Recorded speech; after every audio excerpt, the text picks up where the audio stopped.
പഞ്ചായത്തിൽ തോറ്റ് തൂറിയ ആളാണെന്ന് വല്ല കൂസലുണ്ടോ? നോക്കി, എന്തൊരു സന്തോഷം. 3-4 മാസം കൂടെ ഉള്ളല്ലോ എന്നൊരു ആശ്വാസം. അങ്ങ് തീറ്റ മത്സരമാണ്. നവകേരള തൂറൽ ബസ്സിനകത്തിൽ ഒരു മാസമാണ് തെക്ക് വടക്ക് എല്ലാ പൗരപ്രമുഖന്മാരെയും വിളിച്ച് രാവിലെ ഉച്ചയ്ക്ക് വൈകിട്ട് അണ്ടിപ്പരിപ്പ് പാലിനകത്ത് കുതിർത്തതും ഇന്ത്യയിലെ ഉത്തരേന്ത്യൻ വിഭവങ്ങളും ഇൻ്റർനാഷണൽ വിഭവങ്ങളും എല്ലാം കൂടെ 33-34 വിഭവങ്ങളാണ് രാവിലെ തൊട്ട്.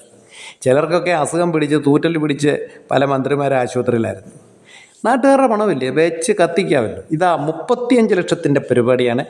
പിന്നെ നടേശം മോലാളി, ഈ വീടിൻ്റെ ഐശ്വര്യം ഏതിലുമുണ്ട്. എടാ, ഈ പൂച്ചയ്ക്ക് എന്തിനാടാ പൊന്നൊരുക്ക് നിർത്ത് കാര്യം? നമ്മുടെ രാജാവിന് ഇതുപോലുള്ള കഥാപാത്രങ്ങളെയാണ് വലിയ ഇഷ്ടം. ചേരേണ്ടത് ചേരുമ്പടി ചേരണമല്ലോ. നടക്കട്ടെ.